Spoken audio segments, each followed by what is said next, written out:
प्रिय मित्रों, स्वागत है आपका आपके अपने चैनल स्टडी विद प्रदीप पे। दोस्तों, जैसा कि आप जानते हैं, पूर्वावलोकन की यह क्लास आपके टीजीटी परीक्षा के लिए तो महत्वपूर्ण ही है, साथ में यह आपके जीएस के पोर्शन के लिए भी महत्वपूर्ण है। चाहे आप समीक्षा अधिकारी की जीएस की तैयारी कर रहे हैं, चाहे जीआईसी जीएस की तैयारी कर रहे हैं, चाहे यूपी पीसीएस के जीएस की तैयारी कर रहे हैं या किसी और कम्पिटेटिव एग्जाम की तैयारी कर रहे हैं, तो बायोलॉजी की यह इंपॉर्टेंट क्वेश्चन आपको वहाँ पे हेल्प करेंगे।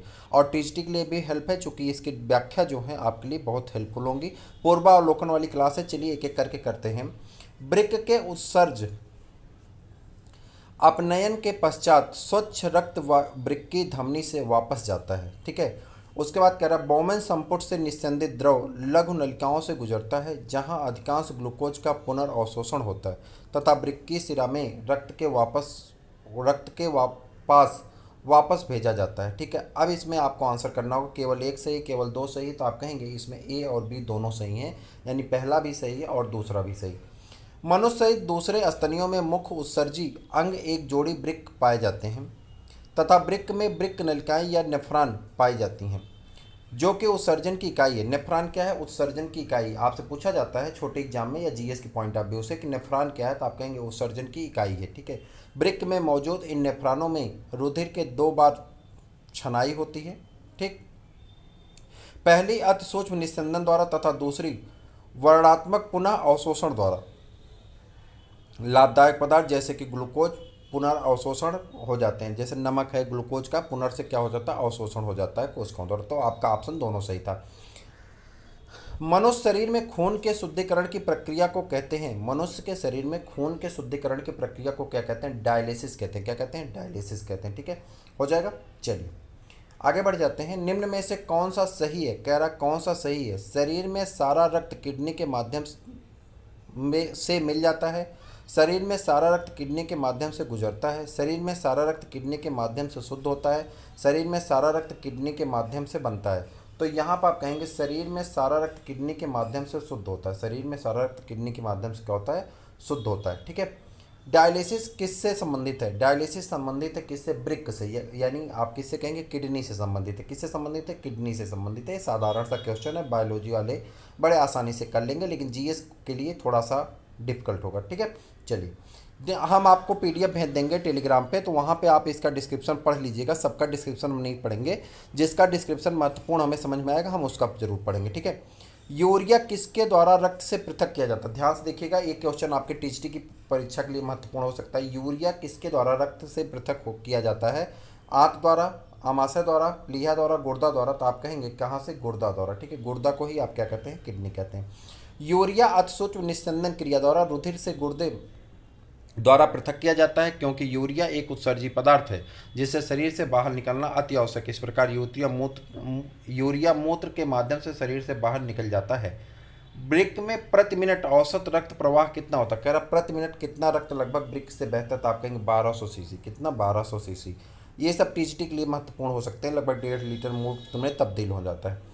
अपोहन अपोहन अपोहक सॉरी अपोहन नहीं, अपोहक किसके जिसके कार्य संपादन हेतु प्रयुक्त होता है वह है। कह रहा अपोहक किसके कार्य संपादक के लिए प्रयुक्त किया जाता है? तो आप कहेंगे वृक्क के। किसके कार्य संपादक के लिए? वृक्क के कार्य संपादक के लिए प्रयुक्त किया जाता है। इसे कृत्रिम किडनी भी कहते हैं। क्या कहते हैं? आर्टिफिशियल किडनी भी कहा जाता है। ठीक है।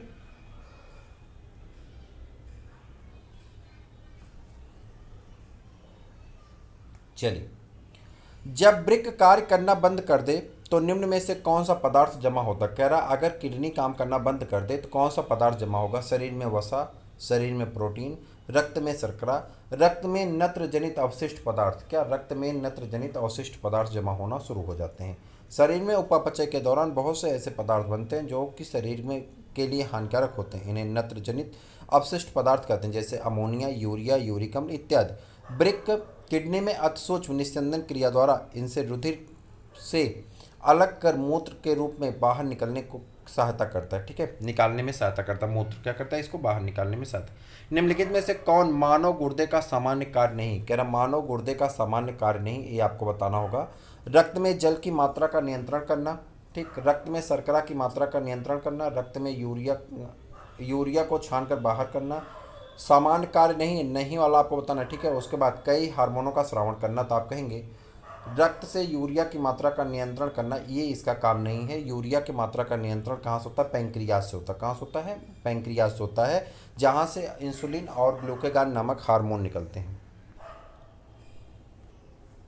मानव वृक्क असमरी यानी किडनी स्टोन में पाया जाने वाला एक रासायनिक यौगिक है, कौन सा? Calcium oxalate. कह रहा है मानव में जो किडनी में एक पथरी होती है, तो वो पथरी यानी जो पत्थर पड़ जाता है, वो पत्थर या किडनी स्टोन जिसे कहते हो, किसका बना होता है? तो आप कहेंगे कैल्शियम ऑक्जेलेट का बना होता है। किसका बना होता है? कैल्शियम ऑक्जेलेट का बना होता है। वृक्क की पेल्विस में खनिज लवण कैल्शियम ऑक्जेलेट के क्रिस्टल एक पिंड के रूप में एकत्र हो जाते हैं, जिससे मूत्र के रास्ते में रुकावट आती है। कैल्शियम ऑक्जेलेट के कारण वृक्क में पथरी या असमरी बनती है। ठीक है। मानव गुर्दे में बनने वाली पथरी प्रायः बनी होती है। कह रहा मानव गुर्दे में बनने वाली पथरी प्रायः बनी होती किससे? तो आप कहेंगे कैल्शियम ऑक्जेलेट की बनी होती। किसकी बनी होती? कैल्शियम ऑक्जेलेट की बनी होती है। चलिए ठीक है, आगे बढ़ जाते हैं, कोशिश करते हैं जल्दी जल्दी खत्म करते हैं। मानव गुर्दे में पथरी निम्न में से किसकी वजह से बनती है? तो आप फिर कहेंगे यहाँ पर वही क्वेश्चन है, कैल्शियम ऑक्जेलेट के कारण बनती है। ठीक है। मानव शरीर में यकृत वसा के पाचन में महत्वपूर्ण भूमिका निभाता है। यकृत दो महत्वपूर्ण वसा पाचक एंजाइम उत्पन्न करता है। अब आपको बताना है कथन और निष्कर्ष में क्या सही क्या गलत है। तो कहेंगे कथन सही है, परंतु कारण जो बताया जा रहा है वो गलत बताया जा रहा है। पित्त, यकृत में पित्त की थैली से पित्त रस पहुँचता है। यकृत में पित्त की थैली से क्या पहुँचता है? पित्त रस पहुँचता है, जो वसायुक्त भोजन को पाचन में महत्वपूर्ण भूमिका निभाता है। यकृत वसा पाचक एंजाइम नहीं पाया जाता। कह रहा जो यहाँ से बाइल जूस होता है यानी पित्तरस जो होता है, उसमें पाचक एंजाइम नहीं पाए जाते। ठीक है। एंजाइम है एक, क्या है एंजाइम? एंजाइम एक क्या है? तो आप कहेंगे एंजाइम एक बायो उत्प्रेरक है। क्या है? बायो उत्प्रेरक है। क्या है? बायो उत्प्रेरक। एंजाइम मुख्यतः प्रोटीन होते हैं जो बायो उत्प्रेरक के रूप में जैव रासायनिक क्रियाओं को उत्प्रेरित या उसकी गति को बढ़ाने का कार्य करते हैं। एंजाइम मूलतः क्या है? तो एंजाइम मूलतः प्रोटीन होते हैं। क्या होते हैं? प्रोटीन होते हैं। एंजाइम मूलतः क्या होते हैं? प्रोटीन होते हैं। ठीक है। एंजाइम है तो आप कहेंगे क्या है? प्रोटीन है। निम्नलिखित में से कौन सा एंजाइम ग्लूकोज को एथेनॉल में परिवर्तन करने के लिए प्रेरित करता है? कह रहा वह कौन सा ऐसा एंजाइम है जो ग्लूकोज को एथेनॉल में परिवर्तन करने के लिए प्रेरित करता है, यानी ग्लूकोज एथेनॉल में बदल जाए, ऐसा कौन सा एंजाइम है? तो आप कहेंगे जाइमेज। कौन सा एंजाइम है? जाइमेज एंजाइम है। ठीक है। जाइमेज एंजाइम नामक ग्लूकोज को जाइमेज नामक एंजाइम ग्लूकोज को एथेनॉल में परिवर्तित करने का काम करता है। ठीक है। ग्लूकोज को किस में बदल देता है? एथेनॉल में बदल देता है। आप रिएक्शन देख पा रहे होंगे। जैविक सिस्टम यानी लिविंग सिस्टम में रासायनिक क्रिया की प्रक्रिया को तेज करने की उत्तरदायी पदार्थ क्या है? रासायनिक क्रिया को तेज करने का उत्तरदायी पदार्थ क्या है? तो आप कहेंगे एंजाइम है। क्या है? एंजाइम है। उसके बाद आगे बढ़ जाते हैं। निम्नलिखित में से किस एक की उत्पत्ति यकृत का कार्य? निम्नलिखित में से किस एक की उत्पत्ति यकृत का कार्य है? तो आप कहेंगे यूरिया की उत्पत्ति यकृत का कार्य है। यूरिया की उत्पत्ति क्या है? यकृत का कार्य। उसके बाद आगे बढ़ जाएंगे, आगे जाएंगे तो आपका आंसर मिल जाएगा यहाँ पे। अब इसके बारे में आप पढ़ लीजिएगा पूरा। ठीक है। डिस्क्रिप्शन हम आपको PDF भेज देंगे टेलीग्राम पे। ठीक है। चलिए, लिपिड्स का पाचन निम्नलिखित में से कुछ की उपस्थिति में होता है। लिपिड्स का पाचन निम्नलिखित में से कुछ की उपस्थिति में होता है। तो आप कहेंगे यहाँ पे पित्ताम्ल, लाइपेजेज और पेप्सिन। तो यहाँ पे देखिए ऑप्शन दिए गए हैं, तो आपका ए और 2 कौन सा ऑप्शन? ऑप्शन ए और बी आपका सही है। ठीक है। तो अब यहाँ देखते हैं, इसका हम पढ़ लेते हैं व्याख्या, ये थोड़ा सा इंपॉर्टेंट है। मैं आपको बता दूं, आप में से बहुत सारे ऐसे मित्र होंगे जिनके पास पूर्वावलोकन होगी। ठीक है। PCS की सीरीज की जितनी बुक आती हैं घटना चक्र की, उसमें पूर्वावलोकन आपके पास होगा। यदि आपके पास है तो आपको यह वीडियो देखने की बहुत ज़्यादा वो नहीं है, आप उठाइए और जल्दी जल्दी उसको पढ़ जाइए। ठीक है। उसके पढ़ने से 2 चीज़ें होंगी, एक तो आपका पूरा रिवीजन हो जाएगा और फिर नए क्वेश्चन जो होंगे वो भी आपको मिल जाएंगे, जो ट्रेंडिंग में रहते हैं वो क्वेश्चन वहाँ पर रहते हैं। ठीक है। तो ये आपके लिए बेनिफिशियल होगा। ये ज़रूरी नहीं कि आप हर एक चीज़ वीडियो देखें या उसमें करें। देखिए, हमें तो उससे बेनिफिट होगी, तो हम तो आपसे कहेंगे कि आप वीडियो देखिए, लेकिन जो चीज़ें आपके लिए लाभप्रद हैं आप वही करिए। इस समय एग्ज़ाम टाइम है, बाद में आप आराम से करिएगा। इस तरह से पढ़ाने की हमारी कोई शैली नहीं है। मैं पढ़ाता हूँ बहुत स्थिर होकर के, बहुत सही से। ठीक है। लेकिन इस समय एग्ज़ाम है, तो इस समय अगर हम बहुत धीरे धीरे और मस्ती से चलेंगे ना, तो पेपर ख़त्म हो जाएगा, कुछ भी नहीं हो पाएगा। तो इसलिए आप ऐसे रहिए। हम कोशिश कर रहे हैं 25 अगस्त से आपकी क्लास चलेगी, GIC मेंस, इंटीग्रेट इत्यादि की 1 घंटे की क्लास सुबह फिक्स रहेगी। बाकी और भी क्लासेस आपकी चलेंगी जैसे UPTET वगैरह का, लेकिन अभी जो फिक्स क्लास होगी एक बायोलॉजी की क्लास फिक्स होगी सुबह 1 से 1.5 घंटे की। ठीक है। और जो लाइव नहीं रहेगी, रिकॉर्डिंग ही रहेगी, तो आप आराम से चैनल पे देख सकते हैं, आपके लिए बेनिफिशियल होगी। चलिए देखते हैं, इसका डिस्क्रिप्शन पढ़ना है।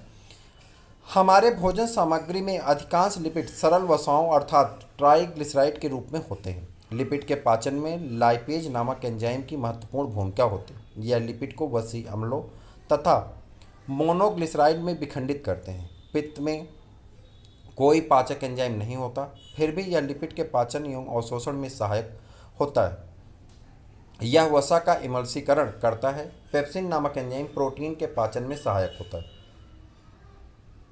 मानव तंत्र में निम्नलिखित में से कौन सा एक पाचक एंजाइम नहीं है? मानव तंत्र में निम्नलिखित में से कौन सा एक पाचक एंजाइम नहीं? तो आप कहेंगे मानव तंत्र में कौन सा एक पाचक एंजाइम नहीं, तो आप कहेंगे गैस्ट्रिन। कौन सा है? गैस्ट्रिन है।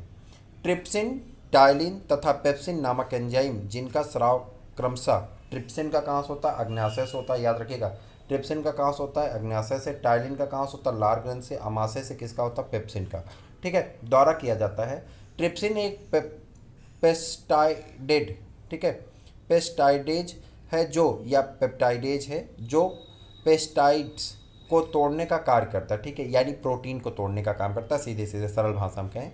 टाइलिन नामक एंजाइम लार में पाया जाता है जो मंड को माल्टोज तथा डेस्ट्रिन में तोड़ने का कार्य करता है। ठीक, जबकि गैस्ट्रिन का एक हार्मोन है जो आमाशय में जी कोशिकाओं यानी जी सेल द्वारा ग्रहणी द्वारा मुक्त होती हैं। यह आमाशय के द्वारा गैस्ट्रिक अम्ल के स्रावण में भी उद्दीपित करती हैं। हमारे आहार में सभी प्रोटीनों का पाचन केवल क्षुद्रांत में होता है। क्षुद्रांत मतलब क्या होता है? इंटेस्टाइन। ठीक है, अग्न्याशय से प्रोटीनों का पाचन करने वाले एंजाइमों को क्षुद्रांत में छोड़ा जाता है। तो अब आपको बताना क्या सही क्या गलत है। आप कहेंगे कि ए गलत है और आर क्या है? सही। ठीक है, देखते हैं। आहार नाल में प्रोटीनों का पाचन आमाशय से प्रारंभ होता है। कहाँ से प्रारंभ होता है? आमाशय से प्रारंभ होता है। यहाँ पे पेप्सिन नामक एंजाइम पाया जाता है, जिसके लिए जठर रस से पेप्सिन नामक एंजाइम भोजन में प्रोटीन को पेप्टोन्स में बदल देती हैं।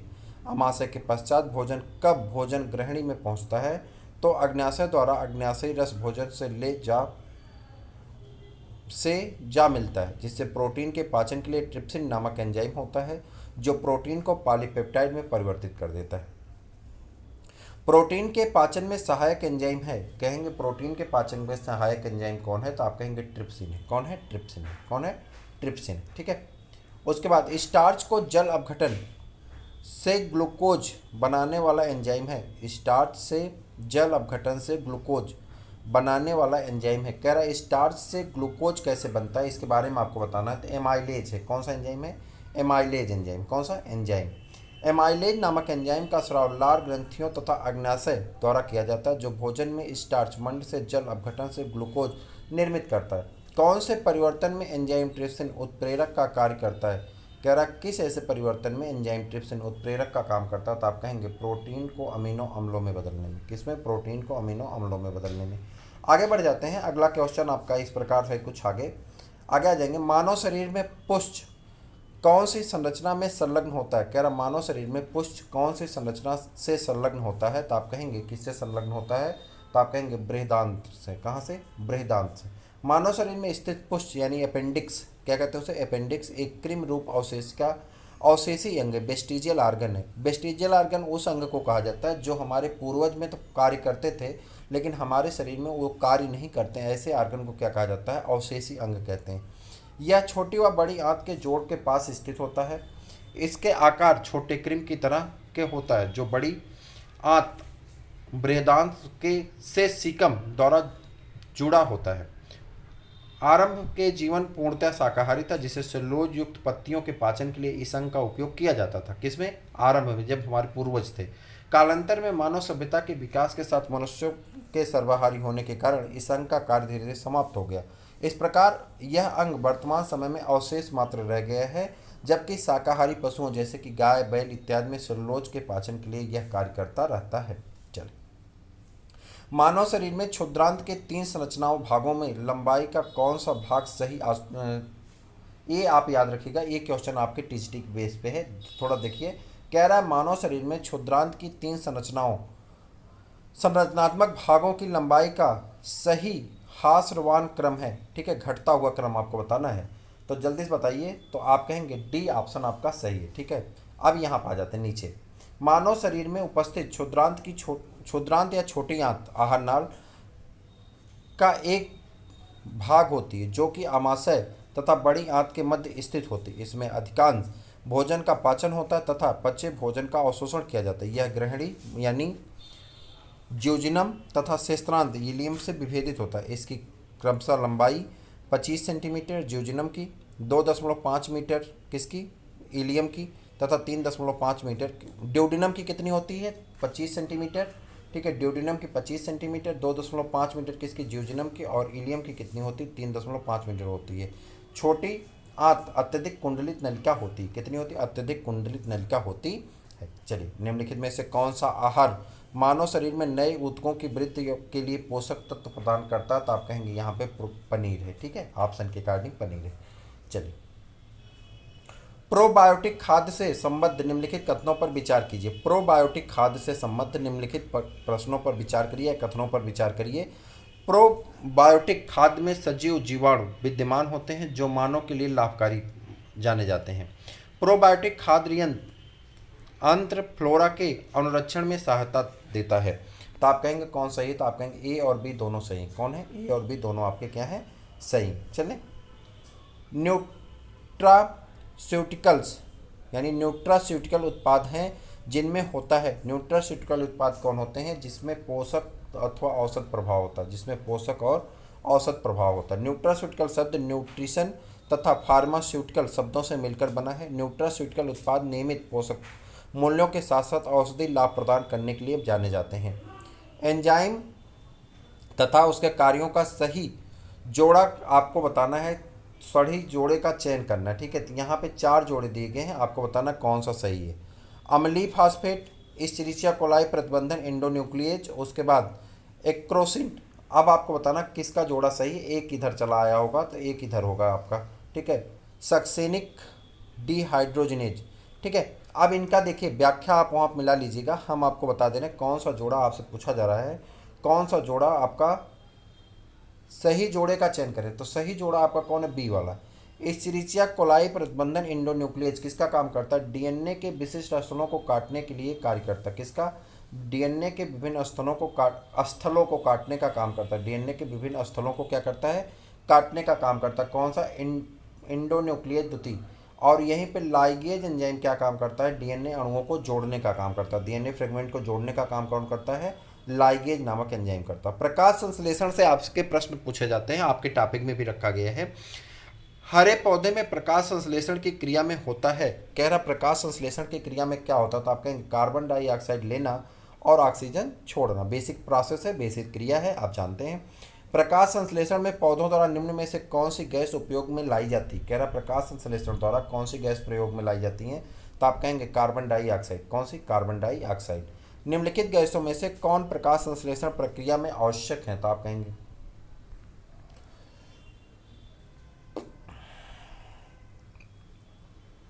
चलें, ऑक्सीजन जो प्रकाश संश्लेषण से उत्पन्न होती है आती है, ऑक्सीजन जो प्रकाश संश्लेषण से उत्पन्न होती आती है कहाँ से, जल से आती। कहाँ से आती है, जल से आती। प्रकाश के निम्नलिखित प्रकारों में से किनका पौधों द्वारा तीव्र अवशोषण होता है, प्रकाश का निम्नलिखित प्रकारों में से किनका पौधों द्वारा तीव्र अवशोषण होता है, तो नीला और लाल का। किसका, नीला और लाल का। देखें, एक आपके लिए इंपॉर्टेंट, ध्यान से देखिएगा। पौधे क्लोरोफिल नामक वर्णक की सहायता से सूर्य के प्रकाश एवं कार्बन डाइऑक्साइड की उपस्थिति में अपना भोजन तैयार करते हैं। इस प्रक्रिया को प्रकाश संश्लेषण कहते हैं। क्लोरोफिल का रंग हरा होता है क्योंकि यह सूर्य के विद्युत चुंबकीय स्पेक्ट्रम में उपस्थित नीले तथा लाल रंगों का अवशोषण तीव्रता से करता है। पृथ्वी पर अधिकांश ऑक्सीजन उत्पादित होता है, पृथ्वी पर अधिकांश ऑक्सीजन उत्पादित होता है शैवालों द्वारा। किससे, शैवालों द्वारा। किससे होता है, शैवालों द्वारा होता है। ठीक है, पृथ्वी पर कुल प्रकाश संश्लेषण का लगभग 90% भाग जलीय पौधे व शैवाल द्वारा होता है। इसमें लगभग 85% भाग समुद्र में शैवालों द्वारा तथा 5% शेष भाग नदी में और तालाब में होता है। हरे पौधे द्वारा प्रकाश संश्लेषण की क्रिया में कार्बन डाइऑक्साइड अवशोषण तथा कार्बोहाइड्रेट द्वारा ऑक्सीजन का उत्पादन किया जाता है।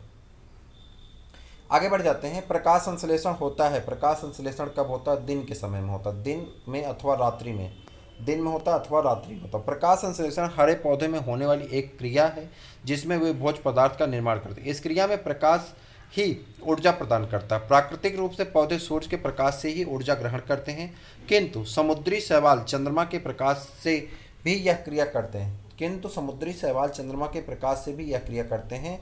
विद्युत प्रकाश में ये पौधे प्रकाश संश्लेषण की क्रिया करते हैं। विद्युत प्रकाश में भी ये पौधे प्रकाश संश्लेषण की क्रिया करते हैं, इसलिए आपका ऑप्शन सही होगा दिन में अथवा रात में। ठीक है। पेड़ तथा पौधों का खाना तैयार करने की प्रक्रिया कहलाती है। पेड़ तथा पौधों के खाना तैयार करने की प्रक्रिया क्या कहलाती है? फोटोसिंथेसिस कहलाती है। वह क्रिया जिसके द्वारा पौधे अपना भोजन तैयार करते हैं कहलाती है, उसे क्या कहते हैं? प्रकाश संश्लेषण कहते हैं। ठीक है। प्रकाश संश्लेषण होता है, प्रकाश संश्लेषण कहाँ होता है? क्लोरोप्लास्ट में होता है। कहाँ होता है? क्लोरोप्लास्ट में होता है। प्रकाश संश्लेषण हेतु सर्वाधिक क्रियाशील प्रकाश है, कह रहा लाल रंग कहाँ गया? लाल रंग। सबसे ज़्यादा क्रियाशील प्रकाश कौन है? लाल प्रकाश। ठीक है। आगे आ जाते हैं, आगे आ जाएंगे तो उसके बाद आ जाएंगे प्रकाश संश्लेषण में कौन सा प्रकाश सबसे अधिक प्रभावशाली होता है? तो आप कहेंगे लाल रंग का प्रकाश सबसे अधिक प्रभावशाली होता है। प्रकाश संश्लेषण में सूर्य के प्रकाश की कौन सी रश्मियों का पर्णहरित द्वारा सर्वाधिक उपयोग किया जाता है? बात वही है, क्वेश्चन वही, बस आपका घुमा दिया थोड़ा सा। कृत्रिम प्रकाश है। कृत्रिम प्रकाश क्या है? प्रकाश संश्लेषण का कारण हो सकता है। कृत्रिम प्रकाश क्या हो सकता है? प्रकाश संश्लेषण का कारण हो सकता है। अगला प्रश्न है आपका, प्रकाश ऊर्जा का रासायनिक ऊर्जा में रूपांतरण निम्नवत होता है, किसके द्वारा होता है? सीधी सीधे क्वेश्चन है, आप कहेंगे प्रकाश संश्लेषण द्वारा। आगे आ जाते हैं, अगला प्रश्न आपके सामने है, निम्नलिखित में से कौन सा एक प्रक्रम प्रकाश संश्लेषण में सम्मिलित होता है? कह रहा है कौन सा ऐसा प्रक्रम है जो प्रकाश संश्लेषण में सम्मिलित होता है? तो आप कहेंगे पर्याप्त ऊर्जा स्थितिज ऊर्जा में परिवर्तित होती है और संचित हो जाती है। पर्याप्त ऊर्जा क्या होती है? पर्याप्त ऊर्जा क्या होती है? स्थितिज ऊर्जा में परिवर्तित होती है और संचित हो जाती। क्या होती? संचित हो जाती। तो ये आपका, चलें आगे, आगे बढ़ जाते हैं। निम्नलिखित में से कौन अधिकतम कार्य कुशलता पूर्वक सौर ऊर्जा का रासायनिक ऊर्जा में परिवर्तन करता है? कह रहा है कौन ऐसा है जो अधिकतम कुशलता पूर्वक किसको? सौर ऊर्जा को रासायनिक ऊर्जा में परिवर्तित करता है। तो आप कहेंगे यहाँ पे क्लोरेला, चूंकि एक ही पौधे का नाम दिया गया है तो क्लोरेला हो जाएगा आपका। ठीक है। चलिए, निम्न में कौन से पौधों की जड़ों का कार्य नहीं? कह रहा है कौन सा पौधों की जड़ों का कार्य नहीं? तो आप कहेंगे पौधों की जड़ों का कार्य नहीं, प्रकाश संश्लेषण पौधों की जड़ें नहीं करती। ठीक है। प्रकाश संश्लेषण पौधों की जड़ें नहीं करती। प्रकाश संश्लेषण की क्रिया पत्तियों में होती है। प्रकाश संश्लेषण की दर पत्तियों में उपस्थित स्टोमेटा की संख्या तथा उनके बंद तथा खुलने के समय पर निर्भर करती है। इसके अलावा पत्ती में कोशिकाओं के क्लोरोप्लास्ट की व्यवस्था भी प्रकाश संश्लेषण की दर को प्रभावित करती है। जब किसी वृक्ष की छाल वृक्ष के आधार के पास से गोलाकार चारों तरफ से हटा दी जाती है तो वृक्ष धीरे धीरे सूखकर मर जाता है। ऐसा क्यों होता है? आपको इसका आंसर बताना है। ऐसा इसलिए होता है, आप बताएंगे कि जड़ें ऊर्जा द्वारा वंचित हो जाती हैं। जड़ें क्या होती हैं? ऊर्जा द्वारा क्या हो जाती हैं? वंचित हो जाती हैं, जिसकी वजह से क्या होता है? पौधा सूख जाता है। संवहनी उत्पादकों में दो प्रकार के परिवहन पाए जाते हैं, फ्लोएम और जाइलम द्वारा। किसी वृक्ष की छाल की सबसे आंतरिक परत ही फ्लोएम है। इसका मुख्य कार्य प्रकाश संश्लेषण की प्रक्रिया से निर्मित घुलनशील कार्बनिक पदार्थ का परिवहन करना है। वृक्ष के आधार के पास से उसकी छाल निकाल देने पर फ्लोएम भी क्षतिग्रस्त हो जाता है, जिससे फलस्वरूप प्रकाश संश्लेषण की प्रक्रिया में पत्तियों द्वारा निर्मित पोषक तत्व जड़ों तक नहीं पहुंच सकेंगे तथा जड़ें भोजन से वंचित रह जाएंगी और उनकी मृत्यु हो जाएगी। पौधों में फ्लोएम मुख्यतः उत्तरदायी है। पौधों में फ्लोएम मुख्यतः उत्तरदायी है किसके लिए? आहार दहन के लिए। किसके लिए? आहार वहन के लिए। किसके लिए? आहार वहन के लिए मुख्यतः जिम्मेदार है। चलें आगे बढ़ जाएं। अगला प्रश्न आपका है, अधोलिखित में से कौन सा पृथ्वी के कार्बन चक्र में कार्बन डाइऑक्साइड की मात्रा को नहीं बढ़ाता? कह रहा कार्बन चक्र में कार्बन डाइऑक्साइड की मात्रा को नहीं बढ़ाता।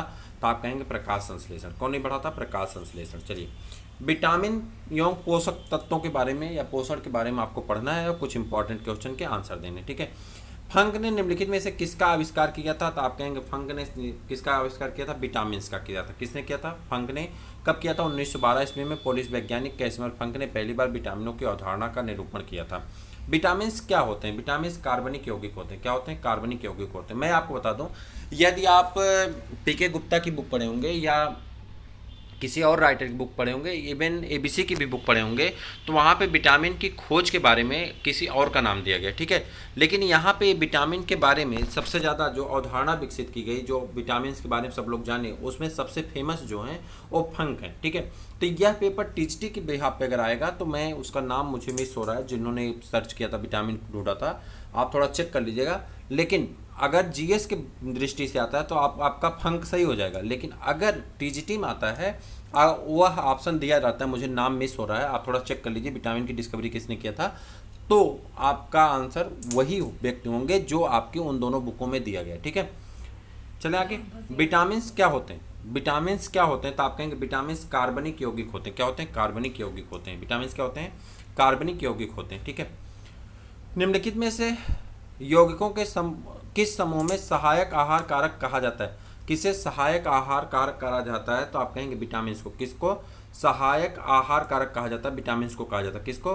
विटामिन को कहा जाता है। विटामिन एक ऐसा यौगिक है जो सहायक आहार कारक भी है। इस विचार को स्पष्ट करने वाले पहले वैज्ञानिक फ्रेडरिक गोलैंड हॉकिंस हैं। कौन है? फ्रेडरिक गोलैंड हॉकिंस हैं, याद रखिएगा, फ्रेडरिक गोलैंड हॉकिंस हैं, ठीक है। चलिए,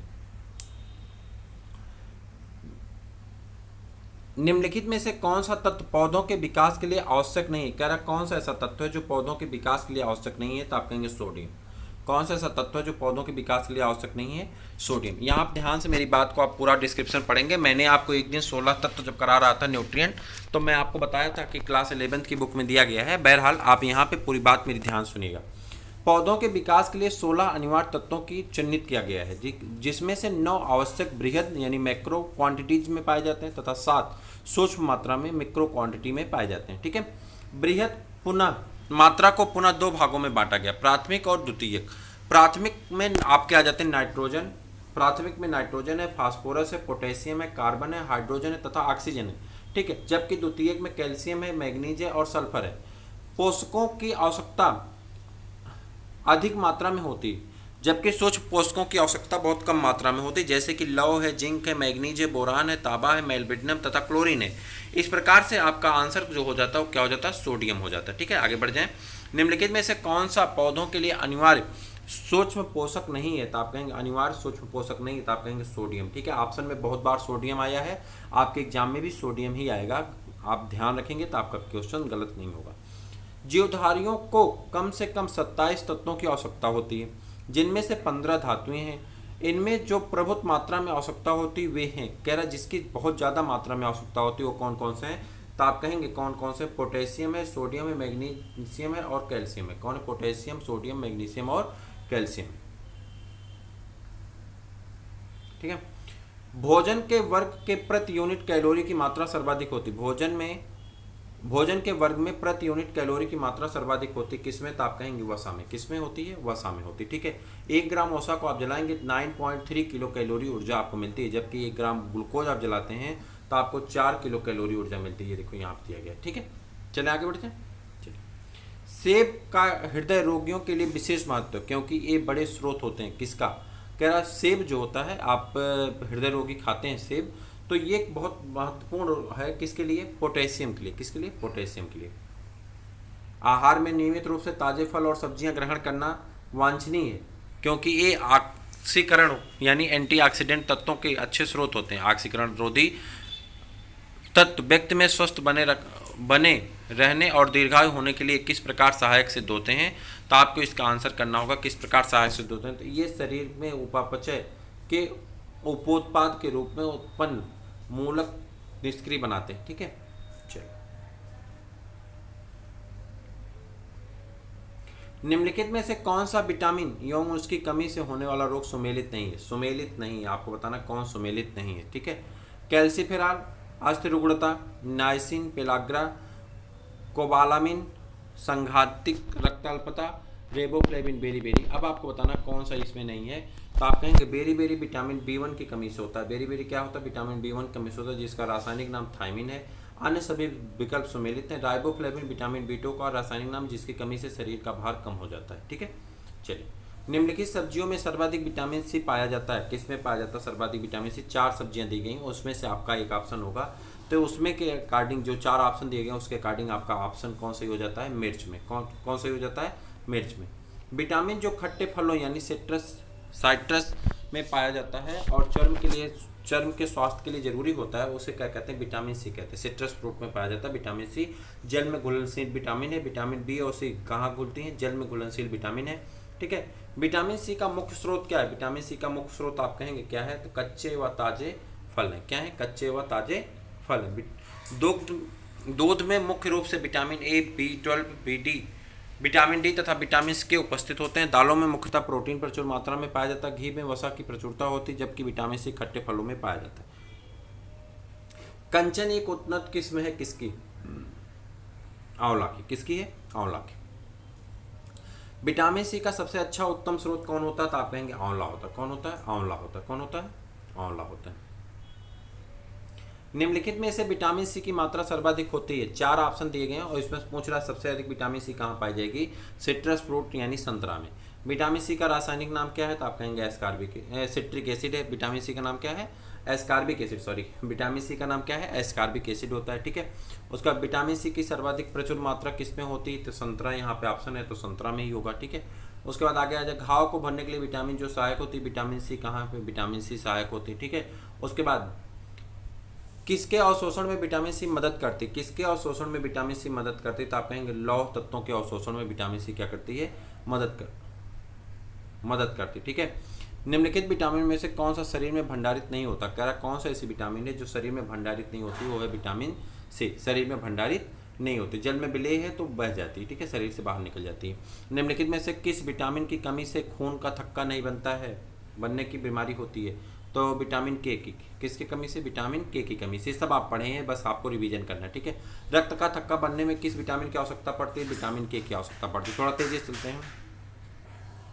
निम्नलिखित में से क्या आंत में जीवाणुओं द्वारा संश्लेषित होता है, कह रहा है निम्नलिखित में से क्या आंत में जीवाणुओं द्वारा संश्लेषित होता है, तो आपको बताएंगे, तो आप कहेंगे विटामिन B12 होता है, विटामिन के दोनों संश्लेषित होता है, तो आपका आंसर कौन सी हो जाए, ए और सी, ठीक है। उसके बाद विटामिन डी का अच्छा स्रोत है, विटामिन डी का अच्छा स्रोत क्या है, सूरज की किरणें। कौन है, सूरज की किरणें विटामिन डी का अच्छा स्रोत होती हैं। उसके बाद आ जाते हैं, सूर्य की किरणें किसके विटामिन के लिए रिस्पॉन्सिबल है, तो आप कहेंगे विटामिन डी के लिए रिस्पॉन्सिबल है। किसके लिए रिस्पॉन्सिबल है, विटामिन डी के लिए। विटामिन डी की अल्पता से कौन सा रोग होता है, विटामिन डी की कमी से क्या हो जाता है, रिकेट्स हो जाता है और ऑस्टियोमलेशिया हो जाता है, या ऑस्टियोपोरोसिस कहते हैं। तो ये दोनों रोग विटामिन डी की कमी से होता है, तो ऑप्शन ए और सी आपका दोनों सही होगा। विटामिन डी का निम्नलिखित में से क्या पाया जाता है, विटामिन डी निम्नलिखित में से क्या पाया जाता है, तो आप कहेंगे कैल्सीफेरॉल पाया जाता है। क्या पाया जाता है, कैल्सीफेरॉल पाया जाता है।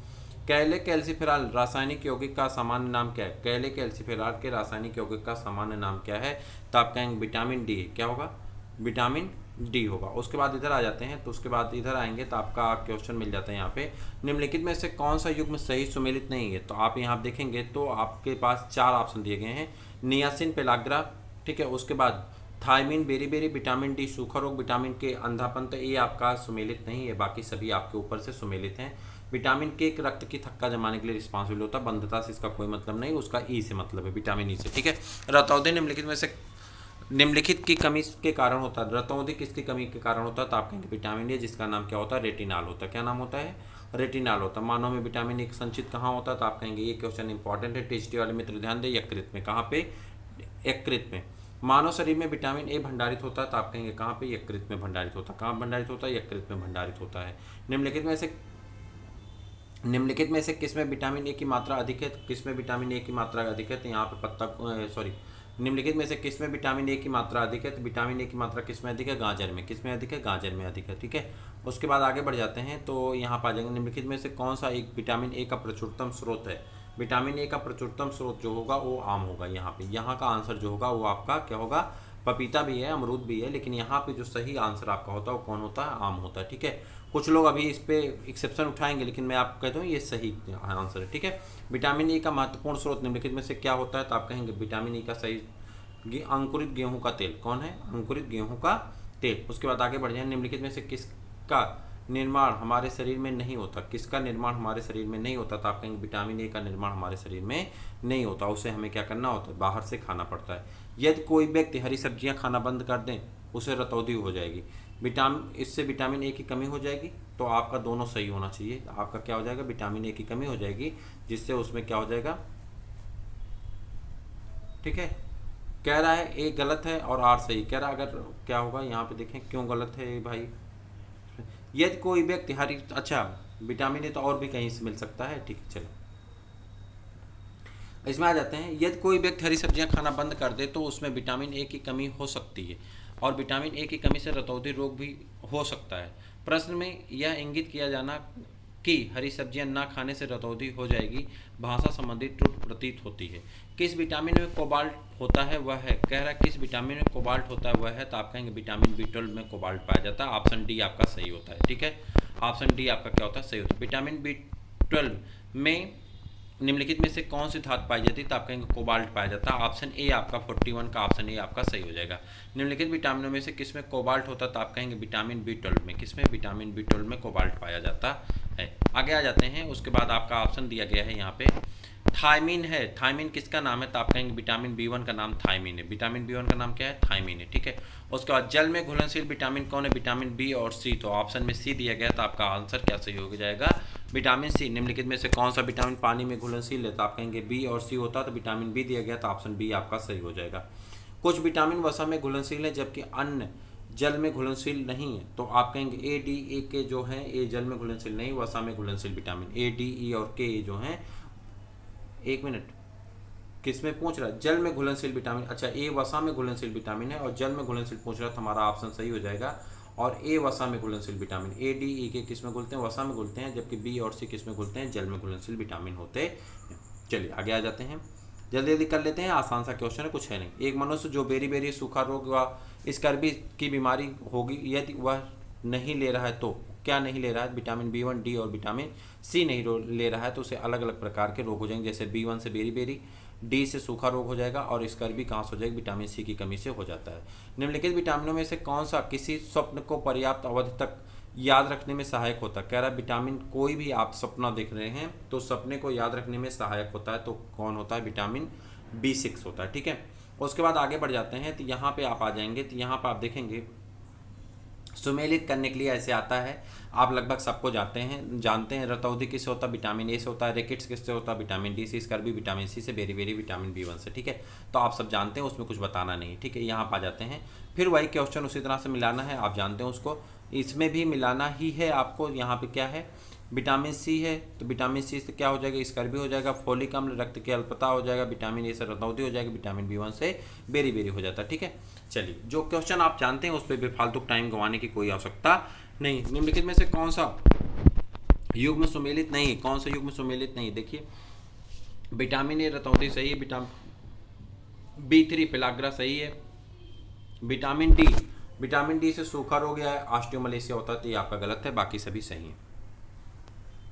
चलिए, विटामिन सी स्कर्वी, ठीक है। Vitamin D rickets. Vitamin E रात्रि अंधता, तो आपसे पूछ रहा है कि सही विचार युग्म बताइए। अच्छा, निम्नलिखित में से सही सुमेलित है, तो सही सुमेलित कौन सा होगा, तो आप कहेंगे ए और बी, पहला और दूसरा सुमेलित है, बाकी कोई सुमेलित नहीं है। चलिए आगे बढ़ जाते हैं, और यहाँ पे एक कूट के माध्यम से आपको बताना है कि सही उत्तर का चयन करिए, तो कूट नीचे दिया गया होगा, तो इसका आंसर हम आपको डायरेक्ट बता देते हैं। रेटिनाल नेत्र सूख कर लाल होना, ठीक है। टोकोफेराल बंधता होना, साइनोकोबालामिन घातक रक्त अल्पता होना, और पायरिडॉक्सिन से मानसिक व्याधियां उत्पन्न होना, ठीक है। उसके बाद थायमीन बेरी बेरी, ठीक। सुमेलित नहीं है, आपको बताना कौन सुमेलित नहीं, बस ये रिवीजन है, मान चलिए। विटामिन डी सूखा रोग, विटामिन के बंध, ये आपका सुमेलित नहीं। विटामिन के से क्या होता है, रक्त का थक्का नहीं बनता है, ठीक है, विटामिन के की कमी से। उसके बाद उसी तरह से ये भी है, तो इसका हम लोग यहाँ पे आ जाते हैं, इसका आंसर हमको बताना होगा। चलिए आप देख लेते हैं क्या है, कह रहा है यहाँ पे दिया गया, क्या दिया गया है, टाइलिन। तो टाइलिन आप बताएंगे स्टार्च को पचाता है, पेप्सिन प्रोटीन को पचाता है, रेनिन दूध की रेनिन क्या करता है, रेनिन आप कहेंगे रक्त में एंटी ऑक्सीनोजेनिक कार्य करता है, ठीक है। उसके बाद ऑक्सीटोसिन मृषण पेशियों स्मूथ मसल्स को सिकोड़ने और फैलाने का काम करता है। टाइलिन स्टार्च को पचाता है, ठीक है। पेप्सिन प्रोटीन को पचाता है, रेनिन रक्त में एजेनोटेंसियोजन को एजियोटेंसिन में बदलता है, ठीक है। उसके बाद क्या है, ऑक्सीटोसिन मृषण कोश पेशियों को सिकुड़ने में मदद करता है। आगे बढ़ जाएं तो आपका आ जाता है यहाँ पे विटामिन कैरोटीन है, एंजाइम पेप्सिन है, हार्मोन कौन है, टेस्टोस्टेरोन और प्रोजेस्टेरोन है, और प्रोटीन क्या है, क्रिएटिन प्रोटीन है। केला जो एक फल केला जो एक फल के रूप में अत्यधिक मूल्यवान भोज्य पदार्थ माना जाता है के प्रति 100 ग्राम में होता है कितना कैलोरी ऊर्जा होती है। तो आप जब पेपर देने जाते हैं ना तो आप प्रिफर करते हैं कि मार्केट की चीज़ें ना खाएं, ठीक है, आप प्रिफर करते हैं कोई फल फूल खाएं। तो उस समय सबसे सस्ता और सबसे टिकाऊ जो फल फूल मिलता है वो कौन मिलता है, केला मिलता है, या मौसम्मी का जूस वगैरह, अनार का जूस वगैरह आप पीना पसंद करते हैं। चूँकि ये सब बहुत कास्टली होते हैं और अच्छा विश्वास भी नहीं होता कहाँ कैसा मिलेगा, पता नहीं अच्छा देगा कि नहीं देगा। तो केला क्या हो तो देखने से पता चल जाता है। तो आप खाते हैं उससे आपको कितनी एनर्जी मिलती है, 100 ग्राम केला अगर खाते हैं तो आपको 116 किलो कैलोरी एनर्जी मिल जाती है। केला यहाँ थोड़ा देख लेते हैं। केला कुल मुजेसी के अंतर्गत आता है जिसमें फलों की प्रचुर मात्रा में कार्बोहाइड्रेट पाया जाता है। इसके अलावा इसमें वसा, प्रोटीन्स, खनिज लवण तथा विटामिन पाए जाते हैं। केले में 89 किलो कैलोरी पर 100 ग्राम ऊर्जा संचित होती है। अरे यहाँ 116 दिखा रहा है, यहाँ 89 दे रहा है। निकटतम विकल्प आपका 116 है, अतः विकल्प इसको क्या माना जाएगा, डी वाला माना जाएगा। प्रोटीन की अधिकतम मात्रा पाई जाती है सोयाबीन में पाई जाती है। किस में पाई जाती है, सोयाबीन में पाई जाती है। प्रोटीन की अधिकतम मात्रा किस में पाई जाती है, सोयाबीन में। सर्वाधिक प्रोटीन मात्रा होती है किस में होती है, सोयाबीन में होती है। किस में होती है, सोयाबीन में होती है। सबसे अधिक प्रोटीन पाई जाती है सोयाबीन में। कहाँ गया, सोयाबीन के दाने में। कहाँ पाई जाती है, सोयाबीन के दाने में। निम्नलिखित में से कौन सा प्रोटीन का सबसे अच्छा स्रोत है, तो प्रोटीन का सबसे अच्छा स्रोत है यहाँ पे मूंगफली, ठीक है, ऑप्शन के अकॉर्डिंग मूंगफली, ठीक है। आगे चल जाए। प्रोटीन और वसा दोनों की प्रचुरता है किसमें, मूंगफली में। किसमें, प्रोटीन और वसा की प्रचुरता है किसमें, मूंगफली में। किसमें है, मूंगफली में। आगे बढ़ जाते हैं। बाल जिस प्रोटीन का बना होता है उसे क्या कहते हैं, क्रेटिन प्रोटीन कहते हैं। क्या कहते हैं, बाल, सींग, खुर, ये सब किसके बने होते हैं, क्रेटिन प्रोटीन के बने होते हैं, ठीक है।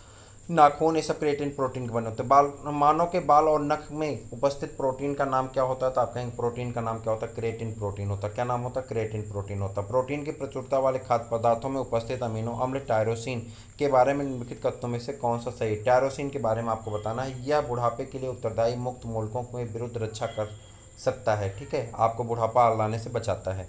गेहूँ की रोटी बनाने के गुणों को प्रभावित करने वाला पदार्थ है। गेहूँ की रोटी बनाने के गुणों को प्रभावित करने वाला पदार्थ कौन सा, ग्लूटीन है। कौन है, ग्लूटीन है। कौन है, ग्लूटीन है। उसके बाद आगे बढ़ जाते हैं।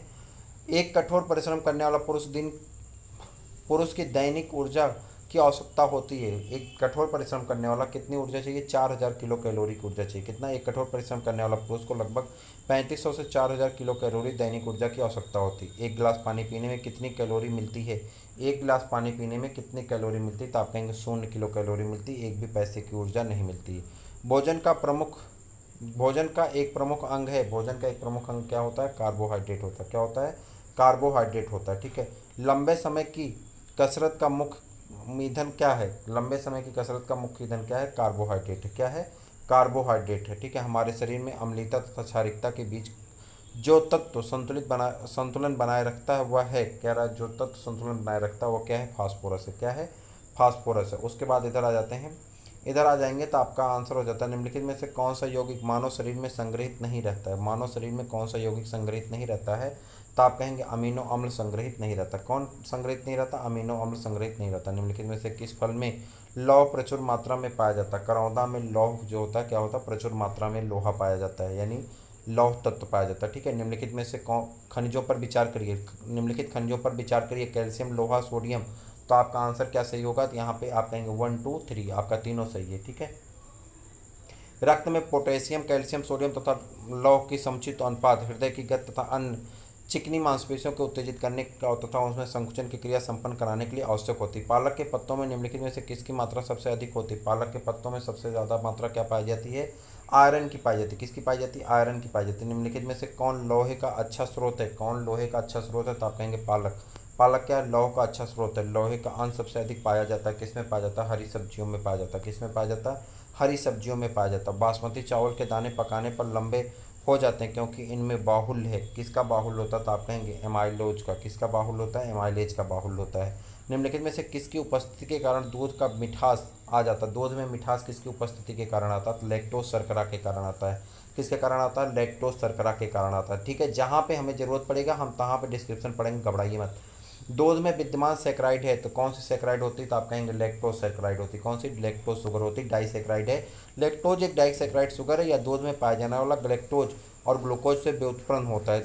ठीक है, ग्लूकोज और ग्लैक्टोज मिलकर के क्या बनाते हैं, लैक्टोज शर्करा बनाते हैं। दूध किस बैक्टीरिया के कारण खराब होता है, तो आप कहेंगे एक यहाँ पे लैक्टोबैसिलस के कारण खराब होता है। किसके कारण खराब होता है, लैक्टोबैसिलस के कारण खराब होता है। दूध का दही में परिवर्तन किसके कारण होता है, तो आप कहेंगे किसके कारण होता है, बैक्टीरिया द्वारा होता है। किसके द्वारा होता है, बैक्टीरिया द्वारा होता है। गाय के दूध में हल्के पीले रंग का कारण उसमें उपस्थित है, क्या उपस्थित होता है, गाय के दूध में हल्के पीले रंग के कारण उपस्थित होता है, क्या उपस्थित होता है, तो आप कहेंगे उसमें उपस्थित रहता है, क्या उपस्थित रहता है, कैरोटीन उपस्थित रहता है। क्या उपस्थित रहता है, कैरोटीन उपस्थित रहता है। ठीक है, उसके बाद आगे बढ़ जाते हैं। कैरोटीन एक हाइड्रोकार्बन होता है जिसका रासायनिक सूत्र होता है C14H56। धातुभूत दूध का विजातीय पदार्थ हेट्रोजीनियस प्रोडक्ट है जिसमें वसा, प्रोटीन, लैक्टोज आज अलग अलग पदार्थ के रूप में घुले रहते हैं। ठीक है, गाय का दूध सफ़ेद पीले सफ़ेद रंग का होता है जिसका कारण उसमें उपस्थित होता है, क्या उपस्थित होता है, तो उसमें कहेंगे उसमें उपस्थित होता है केसिन के साथ कैरोटीन। केसिन के साथ, केसिन प्रोटीन है उसके साथ कैरोटीन भी पाया जाता है। दूध में केसिन नामक प्रोटीन उपस्थित होता है, इसी प्रोटीन के कारण दूध सफ़ेद रंग का होता है। गाय के दूध में हल्के पीले रंग कैरोटीन की उपस्थिति के कारण होते हैं। कैरोटीन हाइड्रोकार्बन होता है जिसका सूत्र क्या होता है, C40 और O56 होता है। C40 और O56 होता है, दोनों जगह सूत्र दो दिया है। ये देखिए सूत्र पे मत जाइए, सूत्र थोड़ा सा मैच करा लीजिए, तो सूत्र नेट पे डाल के मैच करा लीजिए। वैसे ये ओ नहीं होगा, यच ही होगा, CH होगा, लेकिन यहाँ पे देखिए दोनों में दिया गया, अलग अलग दिया गया।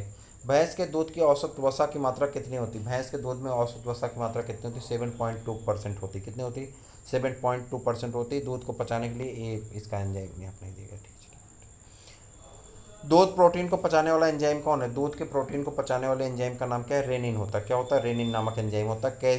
केसिन दुग्ध होता है या होती है, केसिन दुग्ध में होता है या होती, क्या होता है, होती है, प्रोटीन होती है। ठीक है, उसके बाद दूध का धवल रंग निम्नलिखित में से किसकी उपस्थिति के कारण होता है, दूध का धवल रंग किसकी उपस्थिति के कारण होता है, केसिन की उपस्थिति के कारण। किसके कारण, केसिन की उपस्थिति के कारण। निम्नलिखित में से कौन सी प्रोटीन दूध में पाई जाती है, दूध में जो प्रोटीन पाई जाती है उसे केसिन प्रोटीन कहते हैं। क्या कहते हैं, केसिन प्रोटीन कहते हैं। उसके बाद इधर आ जाते हैं, मानव शरीर की धीमी वृद्धि निम्न में से किसकी कमी के कारण होती है, मानव शरीर की धीमी वृद्धि किसकी कमी के कारण होती है, तो आप कहेंगे प्रोटीन की कमी के कारण होती है। ठीक है, किसकी कमी के कारण होती है, प्रोटीन की कमी के कारण। निम्नलिखित में से ऊर्जा का जैव रूपांतरण मानव शरीर की अधिकतम ऊर्जा प्रदान करता है। कह रहा कौन मानव शरीर में ज़्यादा ऊर्जा प्रदान करता है, तो ATP से ADP का निर्माण। क्या होता है, ATP से ADP का निर्माण बहुत ज़्यादा ऊर्जा देता है। श्वसन में ऊर्जा उत्पादित होती है, श्वसन में ऊर्जा उत्पादित होती है ATP के रूप में। किस रूप में, ATP के रूप में ऊर्जा उत्पादित होती है हमारे शरीर में। ठीक है, उसके बाद विटामिन B12 है, हीमोग्लोबिन है, क्लोरोफिल है, पीतल है। तो यहाँ पर आ जाइए, विटामिन B12 कोबाल्ट के लिए, हीमोग्लोबिन लोहा के लिए, क्लोरोफिल मैग्नीशियम के लिए, पीतल तांबा के लिए। ठीक है,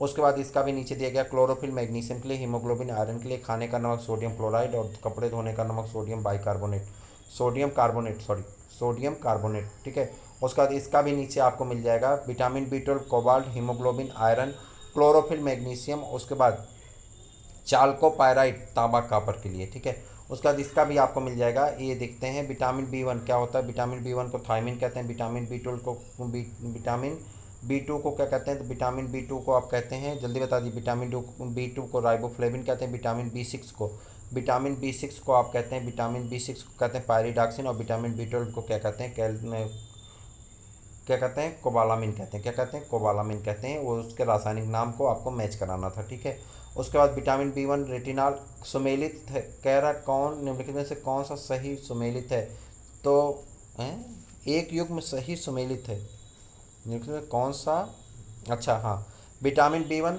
थायमिन होता है, रेटिनॉल है, गलत है। विटामिन B2 राइबोफ्लेविन सही है, विटामिन B ये भी सही, ये भी गलत है।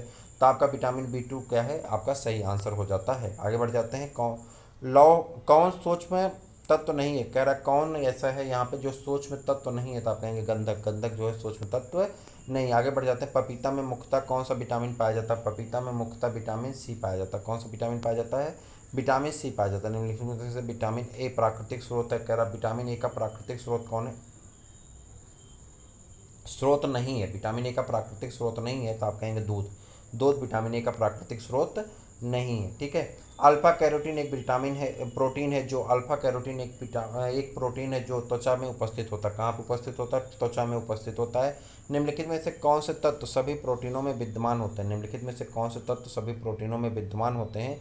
तो आप कहेंगे कार्बन, हाइड्रोजन, ऑक्सीजन और नाइट्रोजन। कार्बन, हाइड्रोजन, ऑक्सीजन और नाइट्रोजन। उसके बाद आगे बढ़ जाते हैं। निम्नलिखित में से कौन प्रोटीन की विकृत नहीं करता? प्रोटीन को विकृत नहीं करता तो आप कहेंगे अवरक्त कीड़े। अवरक्त कीड़े प्रोटीन को विकृत नहीं करती। तरुण और वृद्ध व्यक्तियों में प्रोटीन की आवश्यकताएं हैं। तरुण और वृद्ध व्यक्तियों में प्रोटीन की आवश्यकताएं हैं।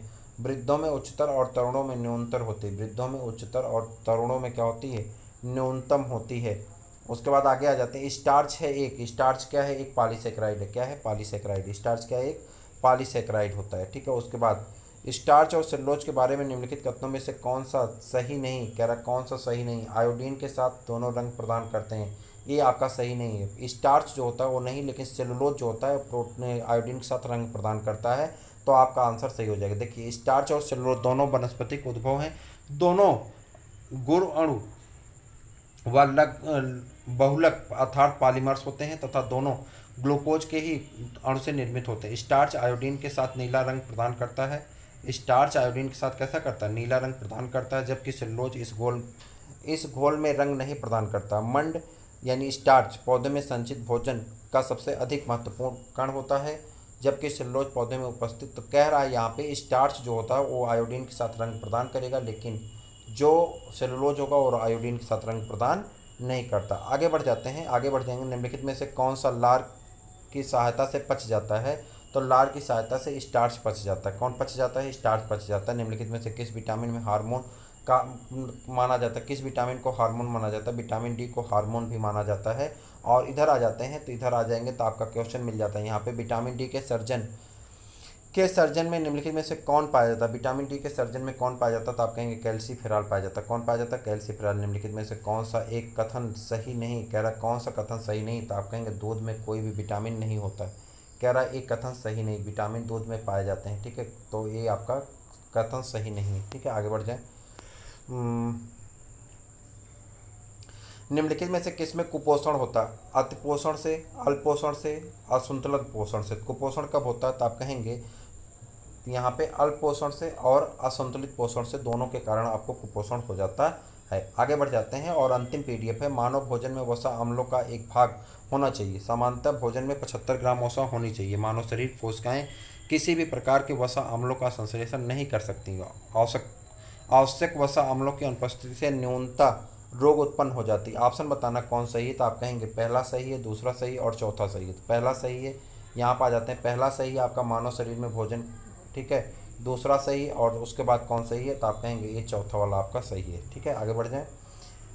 अलसी अलसी किसका प्रचुर स्रोत है? तो अलसी किसका प्रचुर स्रोत है? तो आप कहेंगे ओमेगा 3 वसी अम्ल का। ओमेगा 3 वसी अम्ल का। अलसी व तीसी समशीतोष्ण प्रदेशों का पौधा है, प्रदेशों का पौधा है। इसमें बीज के तेल निकाला जाता है। इसमें ओमेगा 3 वसी अम्ल पाया जाता है। याद रखिएगा, ये आपके लिए इंपॉर्टेंट है। इसमें ओमेगा 3 वसी अम्ल काफ़ी मात्रा में पाया जाता है, जो रक्त की नलिकाओं में जमा होने से रोकता है। ठीक है, क्या है? जो रक्त नलिकाओं में वसा के जमाव को रोकने में सक्षम होता है, हाँ वही रोकता है। निम्नलिखित में से कौन सा अल्फा लिनोलेनिक अम्ल है? अल्फा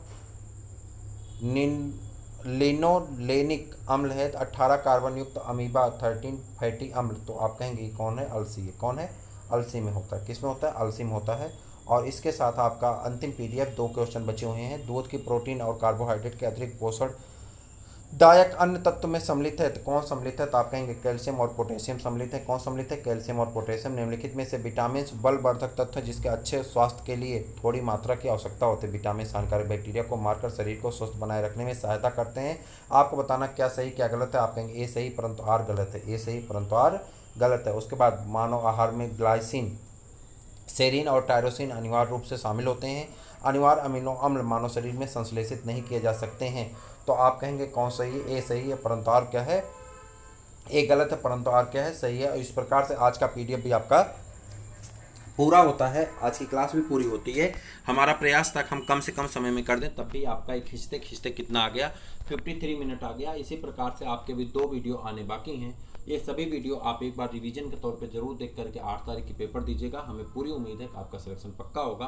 फिर मिलते हैं किसी और वीडियो में, तब तक के लिए इजाज़त दीजिए। जय हिंद।